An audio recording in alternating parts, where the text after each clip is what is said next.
Good morning.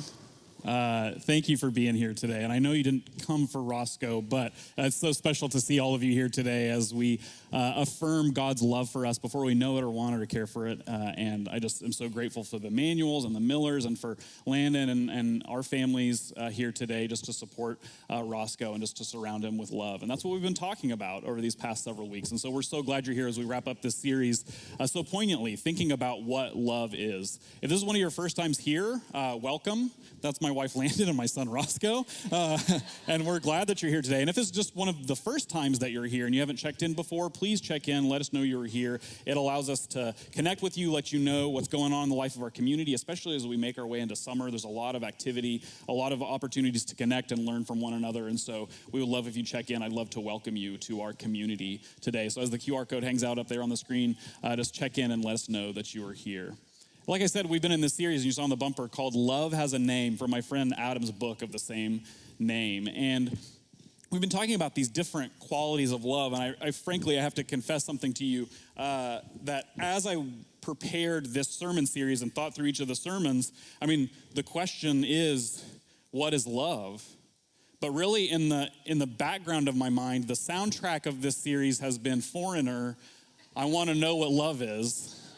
I know you can show me. I want to feel what love is. I know you can show me. And just over and over again thinking about that love, as John Mayer also says, love is a verb. It's an activity. It's seen. It's not some nebulous sort of concept out in the world we're trying to grasp, but it's concrete. And we see it in one another, and we see it in the grace of baptism, and we experience it when we come to the table, and we see it in our friendships and our marriages and our relationships and our families. I want to know what love is, and I know Foreigner's talking about something else. They're kind of pinpointing the physicality of love, the realness of love, that love is concrete. And so this longing we all have as they sing, I know you can show me. Not describe it, not define it, not enumerate what love is, but to show it. I think we all long for that. If we have a broken relationship, we just want to show that person love, or we so deeply desire that they show love to us. Or when we see the brokenness in our world and the ways that we harm one another, we just long for love to show up and to reign and rule. And as followers of Jesus, and this is kind of the heartbeat of the community at Branches, we want to become people of love. That love defines us, is the main thing, is the center point, is the beginning and the ending, is the way that we live into being disciples of Jesus, to become a person of love the more we hang around him and hang around his community that we call the church. And you may have heard this phrase before, this duck test. You heard of the duck test? If it walks like a duck and talks like a duck and smells like a duck and feels like a duck, it's probably a duck. It's called, actually, and very funny to me, abductive reasoning. So like in the middle of the word is duck. When we say sometimes like it's a constellation of things, or if you played the game Mastermind, like you try to come to the best conclusion you have with the information that you have. Or if you're a car mechanic or some sort of doctor, it's diagnostic reasoning. Like here's all the data points, here's all the information I have. We do this ourselves on WebMD. We're very bad at it. We scare ourselves. That's abductive reasoning. Well, it looks like this, it talks like this. Here's all the symptoms. What is the problem, or what is the thing, or what is the definition? Or in other words, if it looks like a duck or talks like a duck or walks like a duck or feels like one or smells like one, it's probably a duck. And of course, that was used like in the Red Scare kind of period to kind of point out like, oh, that person must be a communist, or that person's a communist, or whatever else. And it was this like, they look like, they talk like, they had the behavior of, the qualities of, the descriptors of a duck. There was a French scientist I learned that built a robotic, like animatronic duck, and fooled many people because it swam like and looked like and sounded like a duck, and even went as so far to make it secrete what was like duck droppings. And it smelled like a duck, to kind of prove, like exception to the rule that it looked like a duck and smelled like a duck and moved like a duck, but wasn't actually a duck. I think that's what we've been doing over the past few weeks, and really what the journey of a disciple of Jesus is to say, okay, well, I want to become a person of love, but what is it? In the first week of the series, we talked about how love is adoptive, or brings people in to make a family. Then 2 weeks ago, we talked about how Love is sacrificial, gives of itself totally, puts the needs of others before its own. Love gives, pours out itself. Well, last week we talked about how love initiates. Love makes the first move. Love takes the risk at not being loved back. Love looks like adoption. Love looks like sacrifice. Love looks like risk. But it's not just those things. And so it's like, okay, we've only been talking about this 4 weeks. How do we conclude what love is? How do we diagnose the symptoms of a person of love? How do we identify in a person like they have 99% of the qualities, but there's one that's off? Or how do we in ourselves, if we're growing in our spiritual lives, are we able to say, okay, not that I've arrived, that I've become a person of love, but I am becoming a person of love, that I'm catching it if we use the diagnostic term. That if someone were to see us, they'd see our qualities, the way we live, and they'd say that person is a person of love. So in the interest of identifying it, there's this great clip that I saw recently of Michael Sheen, the actor, and he's being asked questions during Autism Awareness Week, and he was asked this great question by Leo. Next up, Leo's got a question. Hello, Leo. Oh, come on, Leo, don't worry. We're all there for you. That's all right. We've got plenty of time.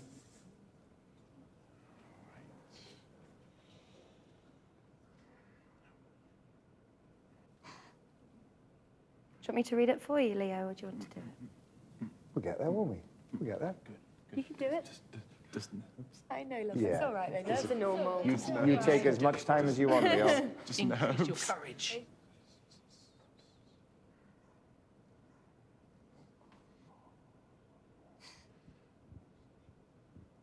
Come on, Leo. You've got this.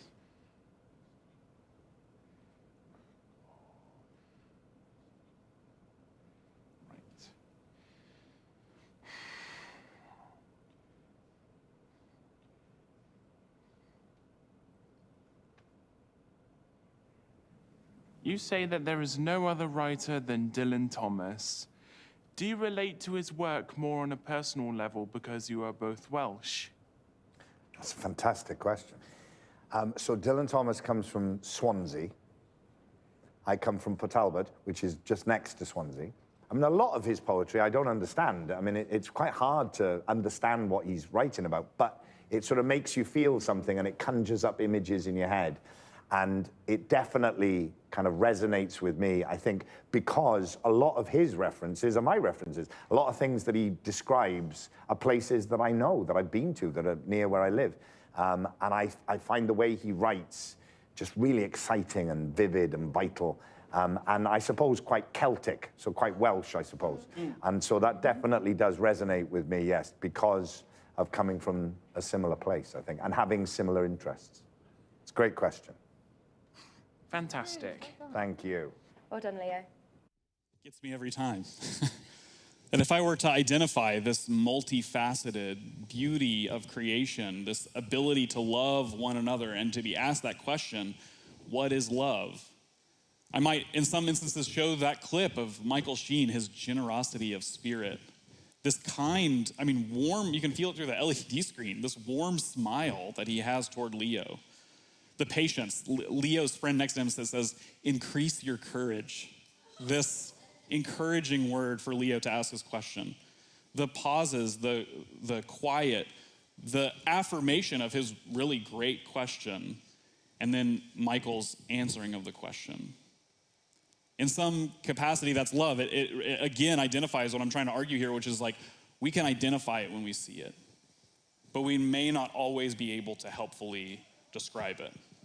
1 John, that we've been going through together in chunks, has another way of defining love. We looked at a few different ones, and it has another one here, which I think is really helpful and a great conclusion for us to land on. So we're in 1 John chapter 5, the first 5 verses. It says this: everyone who believes that Jesus is the Christ has been born of God, and everyone who loves the parent loves the child. By this, we know that we love the children of God when we love God and obey his commandments. For the love of God is this, that we obey his commandments. And his commandments are not burdensome, for whatever is born of God conquers the world. And this is the victory that conquers the world, our faith. Who is it that conquers the world but the one who believes that Jesus is the Son of God? When I first read this, and again, one of those instances where like, who picked this passage? And it was me. I look back and think, who chose to articulate and write and point out that love is obedience? The author of 1 John says that we know love by this, that we obey God's commandments in Jesus. We obey his commandments. We might be able to make an argument in our own lives if you have children or if you're in some sort of friendship relationship.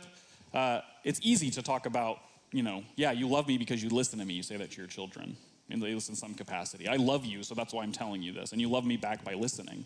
Not in a overbearing, commandeering way, but in a way that's like, I know better. But try this in your romantic relationship.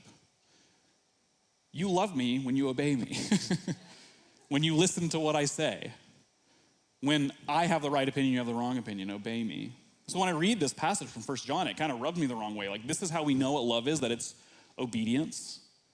If you were here for VBS a couple of years ago, there was this very catchy song, Obedience is the Good Stuff. And that was the hook. It said it over, obedience is the good stuff, over and over. And we would sing it at the church. But even then, I was like, the children are singing about obedience so gleefully, Do they behave so gleefully in obedience? How is, in 1 John's estimation, obedience the way that we show love? The word that 1 John uses is poeo. That's translated here as obey Christ's commandments, obey the commandments, poeo.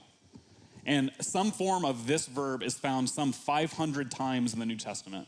So from Matthew to Revelation, a form of this verb is found 500 times. Obedience is one of the minor ways that it's translated. More often, it's the simple word to do. But other times, it's to form or to make shape. When John the Baptist is kind of pointing to the coming of Jesus, he says that this person, Jesus, who's coming, will make the paths straight, make their paths straight, poeo. He'll give form to them. Or when Jesus is being crucified and they're dividing up his stuff, the word that they use for divide or to make piles of his stuff is poeo. They're forming something. In some way, we could translate this that to love God is to form ourselves to his commandments. To make the shape of our life mimic the shape of Jesus' life. Then when we look at our lives and we say, I can't quite identify it, I can't quite define it, I can't give words to it. If I look up in the dictionary, there's a variety of ways to talk about love. But love for the Christian, love for the person that follows Jesus, is one who forms themselves, forms the quality of their life, the story of their life, the conduct in their life, the way they speak, the way they treat one another, to the commandments of Jesus. To do the commandments. Jesus says in John, the gospel that 1 John is probably listening to as he writes this letter, if you do these things, Jesus says, you will be blessed. If you poeo these things, if you obey these commands, like if you form yourself to this way of life, you will be blessed. Based on the symptoms of your life, based on abductive reasoning, based on what people see of you, the way they experience you, to be on the other side of you, do they see a person of love? Not a bad self-examination question. Not a very cozy one either sometimes in your worst moments. This is not an exhaustive list, but it's helpful to say, okay, if I want to form myself to Jesus' commandments, I want to make the form of my life look like Jesus. If I want to obey Jesus, here's a list. Again, not exhaustive. And you'll think of your own too, but see how these stand out in your own mind. Basic. Borderline one for Jesus. Love each other. Don't always do it. Even tougher, Jesus commands, love your enemies and pray for them. Put others before yourself. Put people before possessions. Pay attention to and draw close to the poor. Be a generous and kind person. Be like a child. Be like a servant. Bear one another's burdens. Turn the other cheek. Seek reconciliation. Rejoice even in hardship. Keep your word. Make your yes, yes, and your no, no. Ask, seek, knock. Forgive one another. If those are the symptoms of a person of love, if those are the qualities we're looking for and trying to identify what it means to be a person like Jesus, would you be diagnosed? Would people be able to identify it in you? Dallas Willard says one of the defining qualities of Jesus is gentleness. And he wrote a book about it called The Allure of Gentleness. And he says the unique thing about the Christian faith of following Jesus is that we're to describe the object of what we're trying to describe in the same manner of the object. That is, we're talking about Jesus, and we should talk about Jesus like Jesus would talk about himself. We should talk about Jesus and live like Jesus in the same way that Jesus lived. The thing we're pointing to teaches us how to point to himself. The one we follow shows us the manner by which we should follow him. On this Sunday, with churches all over the world, and people that follow Jesus in every country and culture and language and background, for many people on this church calendar, today is Trinity Sunday. And a lot of people use Trinity Sunday as an opportunity to push up their glasses and impress everyone with the books that they've read. Tempting. But I'm trying to be a person of love. So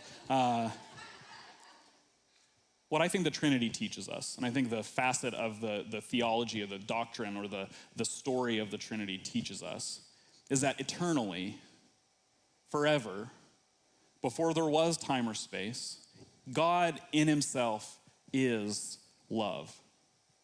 Father, Son, and Spirit. Not alone, in eternal love relationship between three persons. And there's a mystery to that. And if you want to go have coffee and talk about it, I would love to do that. But truly, as we conclude this series and talk about what it means to have a name that is love, I mean, I've joked about it with people at work. Isn't the conclusion of the series that, yeah, love does have a name and his name is Jesus? Yes. And love does have a name, and that name is Father, Son, and Spirit. Love does have a name, and it's triune God. But the other side of that, the extension of that, is that love has a name in you. That God is calling you to be identified with this idea of love, is calling you to be obedient, is calling you to be sacrificial, is calling you to be adoptive and to draw people in, is calling you to take the first move, is calling you to risk.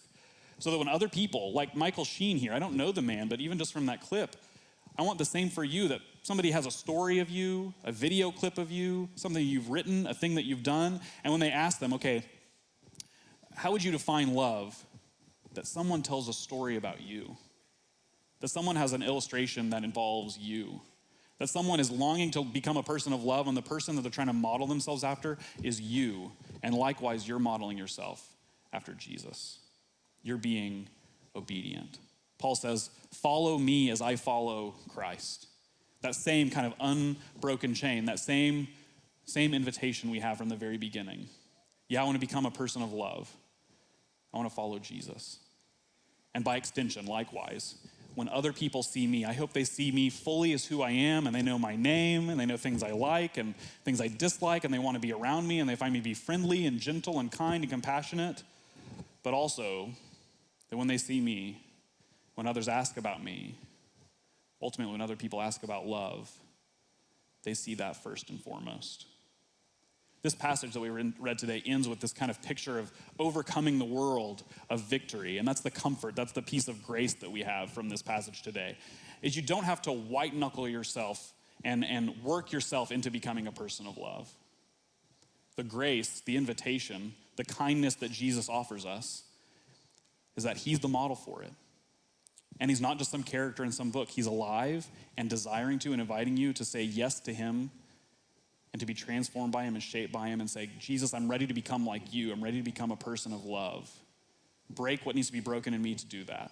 Rid me of what needs to be rid from me to do that. Change in me what needs to be changed to do that. So that when others see me, they see you. Love, incarnate, in person. Father, Son, and Spirit. Love. Amen. Let's pray. God, we thank you for the ways that you've shown us your grace today through the sacrament of baptism, for the invitation to the table we're about to have, for the good news that you invite us to become people of love, that we can overcome anything in that. Make this the beginning of a season in our lives where you're shaping us and forming us in your image, so when others see us, they see your love first and foremost. They see your sacrifice, your mercy. They see your adoption of us. They see the risk you took to be with us. We ask all of this in the name of love, in you, Father, Son, and Spirit. Amen.